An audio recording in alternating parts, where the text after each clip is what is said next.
Клубове по интереси. Първото посещение в клуб по бойни изкуства и бихме помолили треньора да представи себе си и спорта. Казвам се Костадин Чепанов.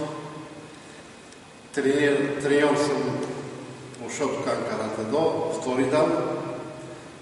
Там са майсторски степени, кюта са ученически. Занимавам се с тази дейност от много години, като 21 години вече съм инструктор по карате. Бихте ли казали какви физически качества възпитава вашия спорт? Така, най-вече обръщаме внимание на гъвкавостта, на разтягането на мускулите, сухожилията на тялото, бързина и издръжливост. А какви психически качества възпитава вашия спорт? Най-вече възпитава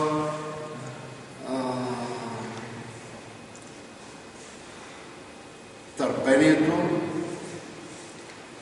възпитава уважението към по-възрастните и към по-високите по степен. Ако забелязахте в началото, имаме по-малки деца, които са с по-високи степени. Те стоят по-напред, дори от тези, които са по-големи от тях на години. Независимо, че са по-здрави, физически, по-оформени като хора, защото са 17-18 годишни, пък 10-12 годишни са тия, които са по-напреднали. В иерархията те са по-напред.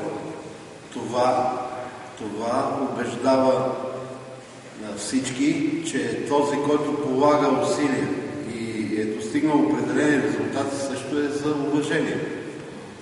Това е което нашия, то не е спорт, това е източно бойно изкуство. Нашето изкуство, което дава като по-скоро морална оценка и която тази морална оценка е втълпява в последователите си, че трябва да уважаваш по-възрастните и тези, които знаят по-добре от тебе нещата. Другото нещо, което е каляваме волята си, защото в карате повтаряме едно и също хиляди пъти. Хиляди, милиони пъти се повтаря едно и също. А знаете, че това е много досадно занимание. И това калява волята. Освен това, начинът на тренировки, независимо, че изглежда така доста лек, е много натоварващ и интензивен и в един момент умората се натрупва в тялото и ние въпреки това продължаваме. Знаете, трудно се закалява волята. Явявате се по състезания. Да. Спортният живот е интересен. Да. Имате победи. Да. От миналата година за нас беше много добра. Не е имало състезание, в което да не се върнем с златен медал. Като на републиканското, това е и най-високото изпитание за всеки един вид спорт, предполагам. Републиканското състезание, където се състезава всички клубове по дадения вид спорт, така и карате има спортна част, спортна насоченост. Ние състезаваме. На републиканското успяхме да вземем 4 златни медала и 3 бронзови, което е много голямо постижение за нашия клуб. За първи път толкова златни медали имаме на републиканското. Сега сме имали 1-2, но никога толкова много 4. Ние ще пожелаем тази година да бъде още по-късметлийска за вас. А сега ще се обърнем и към състезателите и ще задам първия въпрос. Защо избрахте този спорт? Какво ви харесва? Бих искала всеки един да каже по една дума.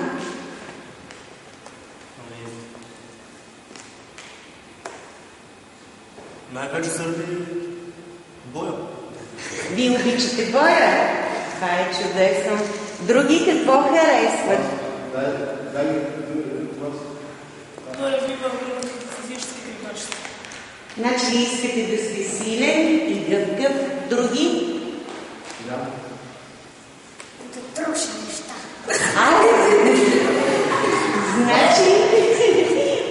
Значи как искате да сте силен? Имам и още един въпрос. Значи, вие сте спортисти, вие умеете да се биете, предполагам. Как бихте реагирали на агресията? И така, нападат ви на улицата ваши съученици или искат да се бият с вас. Какво бихте направили най-напред? Вие знаете, че можете да ги победите, но веднага ли ще почнете бой? Или? Кой ще отговори? Хайде по-големите? Първо ще се опитаме да избегнем тази неприятна ситуация и ще искаме да се избегнем без бой. И все пак, ако се стигне до бой, уверени ли сте, че вие ще бъдете победители след като тренирате? Ние само се защитаваме и разбира се, че ще бъдем победители. Много се радвам. И така да си пожелаем много успехи, много интересен спорт и да ставате все по-силни, здрави и победа за карате. Благодаря ви много. На добър път!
Hey!